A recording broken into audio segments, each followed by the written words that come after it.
입술이 닿았을 때 처음엔 낯설었습니다. 너무 거칠었죠. 그런데 그 거친 숨결이 오래 묵은 먼지를 털어내듯 제 안을 헤집고 지나가더군요. 사라졌다고 믿었던 감각이 그 입술 하나에 다시 살아났습니다. 차갑게 식었던 마음이 뜨거워지기까지는 단 몇 초면 충분했어요. 그 남자의 입술은 달아올라 있었고 저는 기꺼이 뜯기고 있었습니다. 절음이 아닌 잊고 있던 나 자신을요. 안녕하세요. 황혼의 비밀 연애입니다. 구독과 좋아요, 알림 설정 부탁드립니다. 오늘 소개할 이야기는 황혼이 온 후 처음으로 만난 남자, 그리고 다시 여자가 된 한 중년 여성의 고백입니다. 거칠었던 입술 하나에 뒤흔들린 감정, 그 뜨거운 욕망과 차가운 현실 사이에서 그녀는 자신을 다시 꺼내 들었습니다.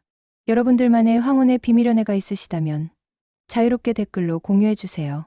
혜진의 결혼 생활은 마치 꽃이 진 뒤에도 가지에 오래 남아있는 잎처럼 이미 시들었지만 떨어지지 못한 채 버티는 시간이었습니다. 처음엔 따뜻했어요. 봄처럼 포근하고 여름처럼 뜨거운 적도 있었죠. 하지만 아이가 태어나고 바쁜 일상이 반복되면서 둘 사이에 피어났던 온기는 서서히 흩어졌습니다. 어느 순간부턴 눈을 마주치는 일조차 줄었고 말 대신 짧은 숨소리와 식탁 위의 그릇들만 남았습니다. 감정은 자라지 않았고 대신 침묵만 커졌죠. 남편의 외도 소식은 이상하게도 눈물이 나지 않았습니다. 배신보다 더 아팠던 건 아무것도 느껴지지 않았다는 사실이었죠. 무언가를 잃은 기분조차 들지 않았습니다. 그의 무관심은 날카로운 칼보다 더 깊게 혜진의 마음을 갈라놨습니다. 그와 등을 맞댄 채 잠든 밤이 어느덧 7해. 같은 이불 아래 있었지만 그 안의 온도는 서로 달랐습니다. 명절날에도 각자 상을 차려 밥을 먹었고 아들이 결혼한 날 남편은 무심히 말했습니다. 이젠 자유롭게 살아.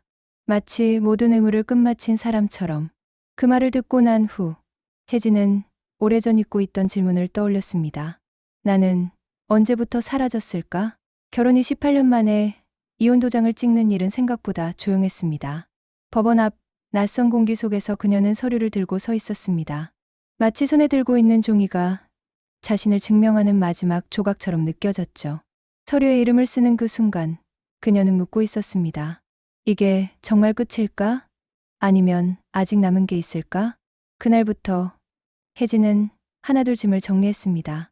캐리어 하나에 꼭 필요한 옷 몇 벌과 오래된 화장품, 결혼 반지 대신 자신이 고른 귀걸이를 넣었습니다. 그렇게 낯선 동네에 허름한 원룸으로 들어갔고 문을 닫는 순간 누군가의 아내였던 시간이 멈추는 소리가 들렸습니다. 그녀는 매일 아침 거울 앞에 섰습니다. 그러나 거울 속 얼굴은 그저 피로에 젖은 한 사람일 뿐이었죠. 손끝으로 머리카락을 만지며 혜진은 혼잣말을 하곤 했습니다. 이제 누굴 위해 예뻐져야 하지. 새로 시작한 인생은 자유보단 낯선 공허함으로 가득했습니다. 폐경 이후 몸 안은 잦은 떨림과 울렁임으로 요동쳤고 어떤 날은 이유 없이 눈물이 나고 또 어떤 날은 모든 것이 무의미하게 느껴졌습니다. 어둠이 내려앉은 방 안에서 혜진은 이불 끝을 잡고 차가운 벽을 바라봤습니다. 그곳엔 아무도 없었고 누구의 숨결도 닿지 않았습니다. 답답한 마음에 손에 든 스마트폰을 켜고 여성 커뮤니티 글들을 읽다가 자기 돌봄이라는 단어가 눈에 들어왔습니다. 그 단어는 처음엔 생소했지만 자꾸만 마음속을 긁어대는 무언가가 있었죠. 나를 돌본다는 말, 그게 그렇게 어려운 일이었을까요? 그날 밤 그녀는 조용히 스탠드를 켜고 혼잣말을 했습니다. 나도 아직 괜찮은 여자예요. 그 말은 처음엔 조금 어색했고 그 다음엔 왠지 모르게 위로처럼 다가왔습니다. 누군가의 이름으로만 불리던 시간 속에서 혜진이라는 이름이 다시 피어나고 있었던 겁니다. 며칠 뒤 그녀는 기분을 바꿔보려 한강을 따라 걸었습니다. 시원한 바람이 머리카락을 흔들고 해는 강 너머로 천천히 가라앉고 있었죠. 발길은 자연스럽게 작은 골목 안으로 향했고 눈앞에 낯선 간판이 들어왔습니다. 전시 중 미술 갤러리. 뭔가에 끌린 듯 문을 열고 들어섰습니다. 그리고 그곳에서 그녀는 그를 처음 보았습니다. 흰 셔츠 위에 물감이 조금 묻어 있었고 거칠게 자란 털들이 얼굴에 드문드문 드리워져 있었습니다. 짙은 눈매는 도무지 속을 알 수 없게 깊었고 손에는 붓 대신 무언가를 움켜진 기운이 느껴졌죠. 혜진은 그를 보는 순간 가슴 어딘가가 꺾이는 소리를 들은 듯했습니다. 그 남자에게선 익숙하지 않은 날카로운 향이 났고 눈빛은 마치 오래된 상처를 들여다보는 듯 아릿했습니다. 그가 먼저 말을 걸었습니다. 누님 말고 이름 불러도 돼요? 그 말은 조용했지만 이상하게도 혜진의 온몸을 휘감았습니다. 오랜 시간 잊고 있던 이름이 누군가의 입에서 불린다는 건 생각보다 뜨겁고 간지러운 일이었습니다. 그녀는 대답 대신 가볍게 고개만 끄덕였지만 그 순간부터 심장은 고르지 못한 박자로 뛰기 시작했습니다. 그 남자의 눈빛은 말을 걸지 않아도 많은 걸 말하고 있었습니다. 웃을 때 입꼬리가 살짝 올라가는 그 표정이 그녀의 시선을 자꾸 잡아 끌었죠. 긴장을 풀지 못한 채 전시를 둘러보다 문득 거울 속 자신의 모습이 눈에 들어왔습니다. 희미하게 웃고 있는 자신을 발견했을 때 혜진은 놀랐습니다. 오히려 보지 못했던 표정이었으니까요. 그날 밤 집으로 돌아오는 길, 그녀는 전보다 빠른 걸음을 느꼈습니다. 마치 마음이 몸을 끌고 달려가는 듯한 이상한 속도였죠. 그 남자, 위험해라고 수없이 속으로 되뇌면서도 그의 이름은 머릿속을 떠나지 않았습니다. 윤재. 윤재라는 이름은 마치 혀끝에 붙은 사탕처럼 계속 맴돌았고 그가 웃을 때마다 보이던 그림자가 눈을 감아도 그려졌습니다. 혜진은 몰랐습니다. 그 순간 자신 안의 시계가 다시 움직이기 시작했다는 것을, 멈춰있던 감정이 다시 호흡을 하고 있었다는 것을. 전시회가 끝난 뒤 며칠, 늦은 밤 혜진의 휴대폰에 도착한 한 통의 메시지.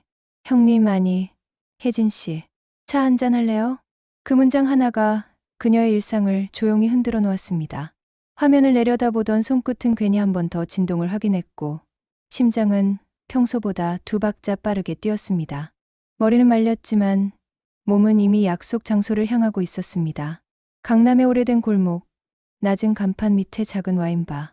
그녀가 문을 열고 들어서자 희뿌연 조명 아래 윤재가 앉아 있었습니다. 나무 테이블 위에 놓인 2잔의 잔, 손끝으로 가볍게 돌리고 있던 그의 움직임이 마치 긴 침묵의 파문처럼 퍼졌습니다. 자리에 앉자 그가 말없이 잔을 건넸습니다. 유리잔이 그녀의 손에 닿는 순간 온몸에 작은 전류가 퍼져나가는 듯했습니다. 그 짧은 접촉이 만들어낸 여운은 생각보다 오래 머물렀고 혜진은 의식적으로 숨을 가다듬었습니다. 잔을 입에 댄 그녀는 반사적으로 옆에 걸린 거울을 바라봤습니다. 자신이 미소 짓고 있다는 걸 깨달은 건 그때였습니다. 어딘가 흐릿하게 번져있던 눈매에 다시 초점이 잡히고 얼굴에 은은한 생기가 감돌고 있었습니다. 마치 오래전 잃어버린 온기를 되찾은 듯한 순간이었죠. 혜진 씨의 윤재 목소리는 낮고 부드러웠습니다. 왜 이렇게 슬퍼 보이세요? 그 말 한마디는 마치 멈춰있던 시계를 툭 하고 건드린 듯했습니다. 그녀는 와인을 천천히 목으로 넘기며 대답했습니다. 누가 날 만지면 부서질 것 같았어요. 그 말에 윤재는 잠시 눈을 내리깔았고 이내 천천히 고개를 들며 물었습니다. 그럼 제가 조심히 만져도 될까요?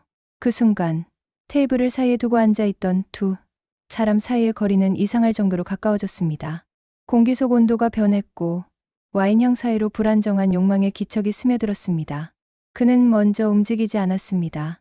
대신 그녀의 숨소리가 먼저 흔들렸고 마침내 서로의 온기가 맞닿는 지점이 생겼습니다.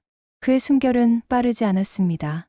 오히려 느렸고 천천히 다가오는 짐승처럼 낯설었습니다. 격렬함보다는 간지러운 긴장감. 마치 처음 손에 쥔 성냥이 불을 붙이기 직전 그 정적의 전율처럼 그들은 부딪히지 않았습니다. 오히려 서로를 머금듯 천천히 그러나 깊게 스며들었습니다. 혜진의 머릿속은 텅 비어갔습니다. 안 돼요라는 말이 나왔지만 몸은 그 말과는 반대 방향으로 움직이고 있었습니다. 무언가를 밀어내야 한다는 본능은 이미 힘을 잃은 지 오래였고 그녀는 어느새 윤재가 이끄는 길을 따라 걷고 있었습니다.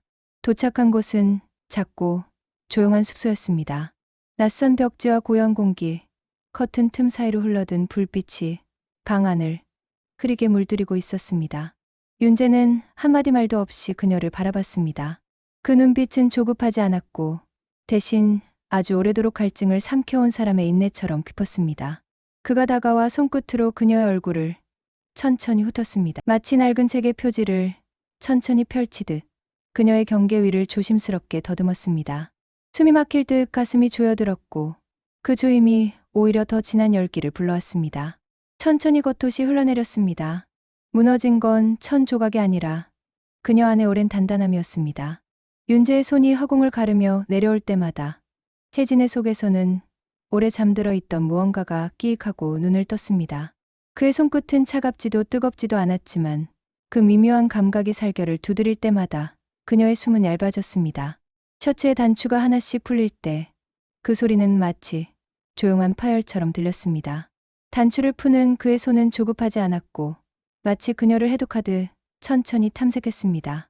그 움직임은 불을 지르는 것이 아니라 이미 타오르고 있는 곳에 바람을 불어넣는 느낌이었죠.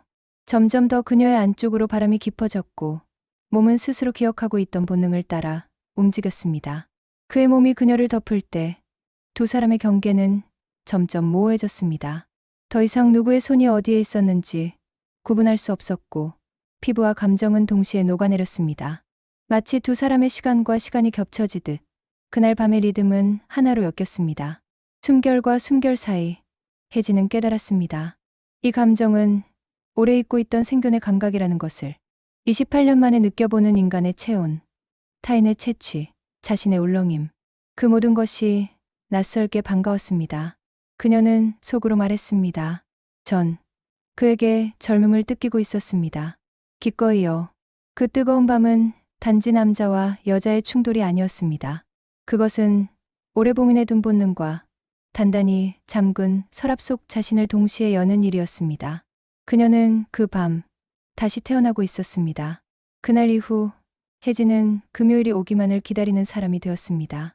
윤재와의 만남은 마치 길들여진 갈증처럼 반복됐고 그녀는 점점 더 자신 안에 깨어나는 감각을 숨기지 않게 되었습니다. 두 사람은 약속하지 않아도 같은 요일, 같은 시간에 서로를 향했습니다. 침대 위에서만이 아니었습니다. 때로는 그의 작업실, 캔버스가 세워진 바닥 위에서 서로를 뒤얽혔고 물감, 자국이 번진 하얀 천 위엔 이성과 본능이 한 겹씩 포개져 남았습니다. 커튼 사이로 쏟아진 빛에 비친 사람의 실루엣은 말없이 흐르다 녹아내리는 그림자 같았고 윤재는 그녀를 바라보며 자주 말했습니다. 혜진 씨 몸엔 실환이 안 흘렀어요. 그 말은 위로가 아니었습니다. 그는 그녀를 바라보는 순간마다 그 말이 진심임을 증명하려 들었고 혜진은 그 시선 안에서 오래 잊고 있던 여자의 얼굴을 다시 떠올렸습니다. 전에는 외면했던 거울을 스스로 마주하게 되었고 벌거벗은 자신의 모습 앞에서 낯설 만큼 따뜻한 감정을 느꼈습니다. 그것은 부끄러움이 아니라 생경한 해방감이었습니다. 자기 몸을 사랑하는 일, 그것이 윤재와의 시간에서 자연스럽게 생겨나고 있었던 겁니다. 그의 손길은 때로 조심스러웠고 또 어떤 날은 거칠었습니다. 하지만 그녀는 그 거침마저 달게 받아들였습니다. 마치 오랜 시간 자신을 감싸고 있던 껍질을 벗겨내는 일처럼 그의 숨결이 닿을수록 감각은 더 민감하게 꿈틀거렸습니다. 절제된 야성, 눌린 욕망, 그리고 멈추지 않는 갈증. 그들은 서로를 뜯어가며 매번 새로운 자신을 발견했고 그것이 혜진에겐 도망치고 싶지 않은 현실이었습니다. 몸이 먼저 반응하는 날들이 많아졌습니다. 윤재가 손끝으로 건드리기만 해도 숨이 흔들렸고 그의 숨결이 가까워질 때면 머릿속은 하얗게 타올랐습니다. 혜진은 그가 자기를 원한다는 사실이 어쩌면 지금까지 살아온 어떤 말보다 더 강력한 언어처럼 느껴졌습니다. 그러던 어느 날 딸이 조용히 혜진을 보며 말했습니다. 엄마, 요즘 뭔가 달라졌네? 회사 동료도 말했습니다. 살 빠졌어요. 얼굴이 환해졌네요. 그 말들에 혜진은 웃으며 넘겼지만 거울 속에 자신이 변하고 있다는 걸 부정할 수 없었습니다. 눈빛은 또렷해졌고 걸음은 가벼워졌으며 무엇보다 이제 스스로의 몸을 감추지 않았습니다. 몸속 어딘가에서 피어나고 있는 온기가 삶 전체를 다시 데우고 있었으니까요. 하지만 변화는 흔적을 남기기 마련이었습니다. 혜진의 카드 명세서엔 매달 낯선 장소의 기록이 쌓여갔습니다. 이름 모를 모텔, 고급 레스토랑, 예술용품점. 그녀는 그 내역이 스스로를 드러내는 자국 같아 조심스러웠습니다. 불안은 항상 뒤따랐고 사랑은 열기를 가진 만큼 어두운 그림자도 함께 드리웠습니다. 윤재는 점점 더 많은 걸 원했습니다. 단순한 만남 이상의 무언가를. 그의 시선은 더 깊어졌고 혜진의 마음은 더 많이 흔들렸습니다. 그가 자신을 얼마나 탐하고 있는지 느낄수록 그녀는 그에 대한 의존도 커져갔습니다. 윤재는 어떤 날은 욕망처럼 날 것이었고 또 어떤 날은 어린아이처럼 서툴렀습니다. 그녀는 자신도 모르게 그를 안고 쓰다듬고 지켜주고 있었습니다. 그러다 문득 질문이 떠올랐습니다. 혹시 내가 더 사랑하고 있는 걸까? 어느 날 그녀는 조심스레 입을 열었습니다. 혹시 다른 사람 생기면 말해요. 나 미쳐버릴 것 같으니까. 윤재는 웃으며 대답했습니다. 다른 사람 있어도 몸은 당신 거예요.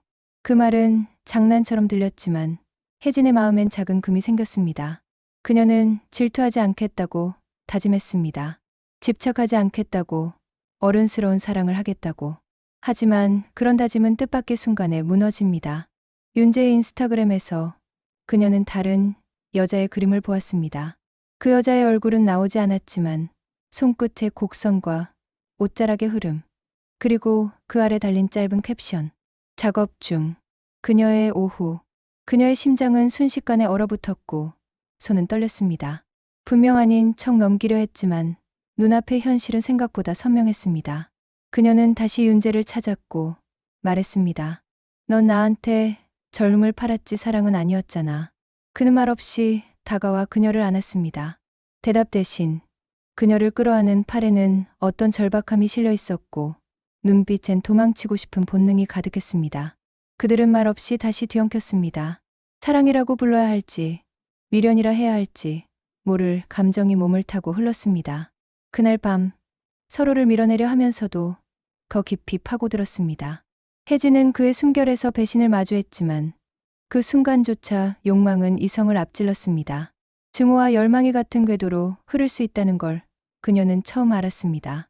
윤재는 여전히 그녀를 갈망했고 그녀 역시 그를 원했습니다. 다만 그 열기가 더는 순수하지 않았을 뿐입니다.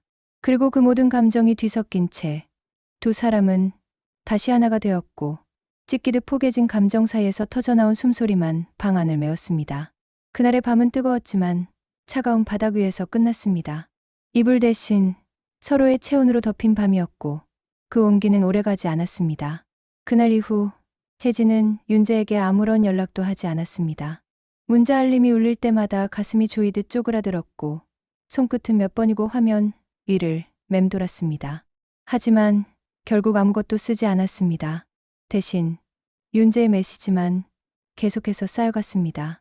내 손이 그립지 않아요. 그날 밤 당신이 부르던 내 이름 아직 기억나요. 당신 안에서 난 살아있었어요. 혜진은 그 어떤 말에도 대답하지 않았습니다. 그저 거울 앞에 앉아 자신의 얼굴을 가만히 바라보았습니다. 오래전에는 거울 속 여자가 누구였는지조차 모르고 살았지만 지금은 알 수 있었습니다. 그 여자가 울고 싶을 때 울 수 있고 웃고 싶을 때 웃을 수 있는 사람이 되었다는 것을. 그의 손길은 사라졌지만 그 흔적은 몸 어딘가에 조용히 남아 있었습니다. 아주 작은 자국처럼, 가끔씩 스스로를 흔드는 떨림처럼. 그녀는 이제 그 떨림에 휘둘리지 않고 조용히 숨을 고를 수 있게 되었습니다. 그러던 어느 날 우편함의 갤러리 초대장이 도착했습니다. 그림 제목 혜진의 오후. 그림 속에는 긴 머리를 뒤로 묶은 여인의 옆모습이 담겨 있었습니다. 부드럽게 드러난 목덜미, 눈을 감은 채 먼 곳을 응시하는 듯한 표정. 혜진은 단번에 자신임을 알아보았습니다. 그림을 보는 순간 오래 잠겨있던 기억이 서서히 떠올랐습니다. 뜨겁게 타올랐던 밤들, 차가운 외투를 둘러쓰고 함께 걸었던 골목길, 그리고 무심한 듯 내려다보던 그의 눈빛. 모든 순간이 한 장의 그림 안에 고요히 눌려 있었습니다. 전시장에 조용히 나타난 혜진 앞에 윤재가 다가왔습니다. 그의 눈은 여전히 진했고 그 깊은 곳엔 여전히 미련이 깃들어 있었습니다. 그는 낮게 속삭였습니다. 나 아직도 당신 거예요. 하지만 이번엔 혜진이 먼저 고개를 저었습니다. 아니요. 이제 저는 제 거예요. 그 말은 누군가를 밀어내는 말이 아니라 오랫동안 가려졌던 자신의 중심을 다시 찾아가는 선언이었습니다. 윤재는 아무 말 없이 웃었고 혜진은 조용히 돌아섰습니다. 그의 그림을 마지막으로 한번 바라보고는 조용히 걸음을 옮겼습니다. 그날 밤 혜진은 집으로 돌아와 새로 산 이불을 꺼내 침대 위에 펼쳤습니다.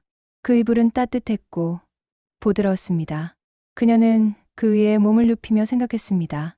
그래도 뜯긴 건 절름이 아니라 껍데기였구나. 그 거칠었던 숨결은 사라졌고 이제는 더 이상 그 열기를 찾지 않아도 괜찮았습니다. 남아있는 건 자신의 감각이었고 그것은 점점 더 선명해지고 있었습니다.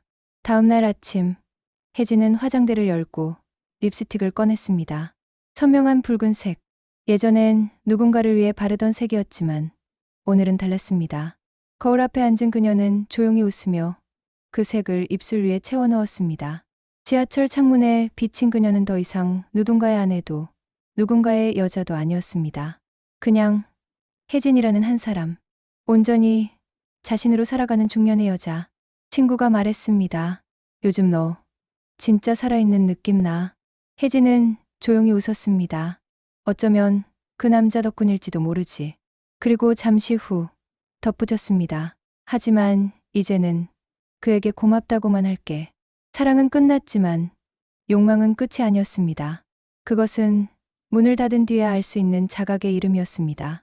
그녀는 그 욕망을 통과해 자기 자신을 만났고 이젠 누군가의 품이 아니라 자신의 온기로 잠들 수 있었습니다. 그녀는 더 이상 그 누구도 기다리지 않았습니다. 다음 사랑은 천천히 오면 된다고, 천천히 오다가 아니 오면 그만이라고. 혜진은 그렇게 생각하며 조용히 눈을 감았습니다. 그 감정은 그녀 안에 묻어두었고 그 흔적 위로 새로운 자신이 자라고 있었습니다. 그리고 내일 아침이 오면 그녀는 새로운 립스틱을 사러 나갈 것입니다. 뜯겨진 자리엔 이제 스스로 세운 자존이 피어오르고 있었습니다. 오늘의 이야기 어떻게 보셨나요? 사랑이 끝났다고 해서 모든 게 무너지는 건 아닙니다. 어떤 이별은 오히려 우리를 다시 나로 되돌려 놓는 시작이 되기도 하니까요. 혜진의 이야기는 단지 뜨거운 밤의 기록이 아니라 무너진 틈에서 피어난 용기의 기록이었습니다. 혹시 오늘 이야기가 마음에 남으셨다면 지금 바로 댓글로 여러분의 생각을 나눠주세요. 구독과 좋아요, 알림 설정까지 해주시면 황혼의 비밀연애는 앞으로도 여러분의 마음에 닿을 이야기를 조심히 전하겠습니다. 감사합니다. 황혼의 비밀연애였습니다.